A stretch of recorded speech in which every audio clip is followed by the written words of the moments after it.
All right, welcome to this explainer. Today, we're going to completely demystify how you can take your day-to-day clinical experience and transform it into a highly structured, publishable project. And we're going to do it using what I like to call the architect's blueprint approach. Because let's be real, too often, these absolutely incredible clinical innovations never actually make it past the hospital doors. And why?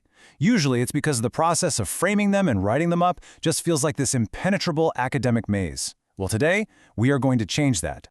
Here is our agenda for today's masterclass. First up, framing your clinical project. Then, reporting quality improvement. And finally, sharing clinical practice.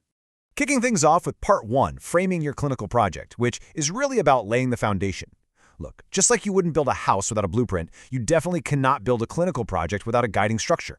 Otherwise, you're going to find yourself trying to improve healthcare completely without a roadmap. So to lay that foundation, we really need to understand the project triangle.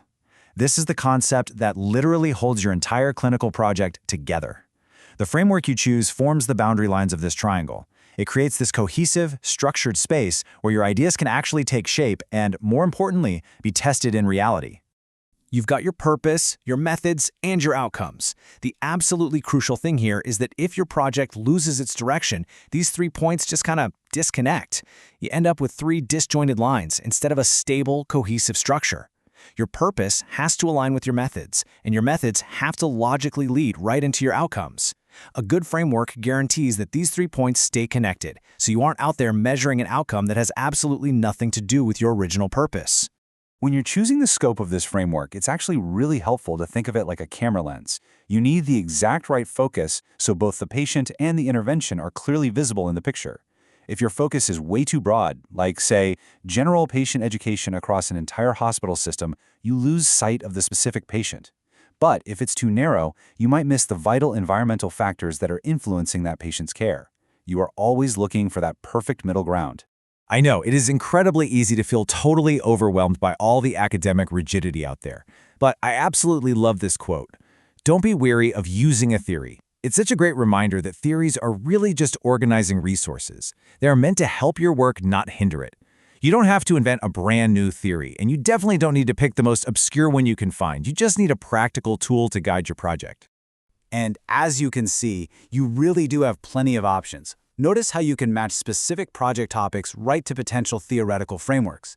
Like, if you want to change a care delivery system, you might look at transformational leadership or systems theory.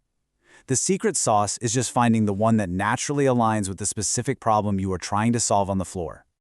Moving right along to Part 2, Reporting Quality Improvement, or what we can call the inspection report. You've designed your project, you've run it, but now you got to prove its structural integrity to the wider medical community. Okay, so you've executed a project that actually promotes better patient outcomes. That's huge. But before you go to publish, you have to ask yourself a tough question. How do we ensure the report is actually complete and rigorous? If a nurse in another state picks up your paper, are they going to have enough specific detail to replicate your success in their own unit? Well, the ultimate solution here is SQUIRE. It's an 18-section checklist guideline that ensures you are adequately describing the problem, the local setting, the interventions, and the outcomes. By using SQUIRE right from the very beginning of your writing process, you guarantee that you aren't accidentally leaving out those crucial contextual details that make quality improvement so unique and so valuable to other practitioners. And to actually draft that report, you'll lean on the trusty IMRAD format.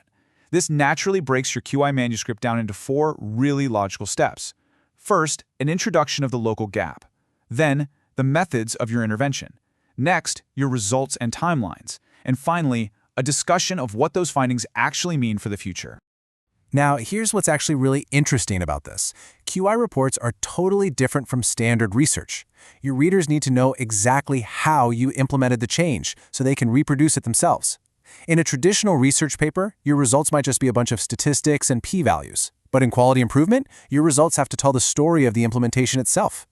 Did you use a timeline? Were there specific phases? Who participated in each step? This is the actual gold that your readers are looking for. Which brings us to Part 3, sharing clinical practice or building the front door. You've done the hard work, you've got the data, but if you can't communicate it effectively to your peers, its impact just stops at your unit's exit. Remember, when you're writing for clinical journals, your target audience is fellow clinicians. So you've got to distill all that complex research into practical, accessible insights, using a few specific strategies. You are not writing a textbook here, right? You're writing a practical guide. By moving from simple, known concepts to complex, unknown ones, and constantly answering those what-if scenarios, you're actively promoting higher-level clinical judgment in your reader. But before they even get to your amazing insights, you've got to hook them. The lead-in paragraph is literally your first and best chance to grab their interest. Nurses and clinicians are incredibly busy professionals. If your first paragraph reads like a dry academic dictionary, they are going to turn the page immediately. So let's look at 3 ways to stop them right in their tracks. Strategy number 1 is the anecdotal opening. This is where you set a dramatic, real-world scene, like this patient being brought into the ED, to immediately show the professional relevance of the topic. Instead of starting with the dry pathophysiology of an adrenal crisis, you start with the human being who is actually experiencing it. This instantly connects your academic research directly to the reality of the hospital floor. The second strategy is placing the reader right in the clinical situation. This forces you to ask yourself, wait, what would I do if my colleague wasn't washing their hands? Notice how this builds a real sense of active participation. By using the word you, the reader isn't just a passive observer anymore. They are thrust directly into the ethical and clinical dilemma that you are about to help them solve. And the third hook is using statistics to demonstrate the sheer magnitude and urgency of a problem right from the very first sentence. Sometimes the absolute best way to grab a clinician's attention is to show them that a problem is far larger or maybe far closer to home than they ever even realized. By visualizing those specific statistics, like we're seeing right here with this breakdown of adult alcohol use, you immediately prove to the reader exactly why they need to pay attention to your article. It turns an abstract concept into an undeniable, visually striking reality that practically compels them to read the rest of your findings. So, as we wrap up this explainer, just remember, sharing your innovations successfully really requires 3 things: the blueprint of a solid framework, the inspection of SQUIRE Guidelines, and the front door of an engaging hook. If you align your purpose, methods, and outcomes within a clear theory, document your implementation rigorously, and invite your peers in with a compelling narrative, your clinical project is going to transition beautifully from the hospital floor right to the published page. Armed with these extremely accessible tools, academic rigidity just doesn't have to hold you back anymore.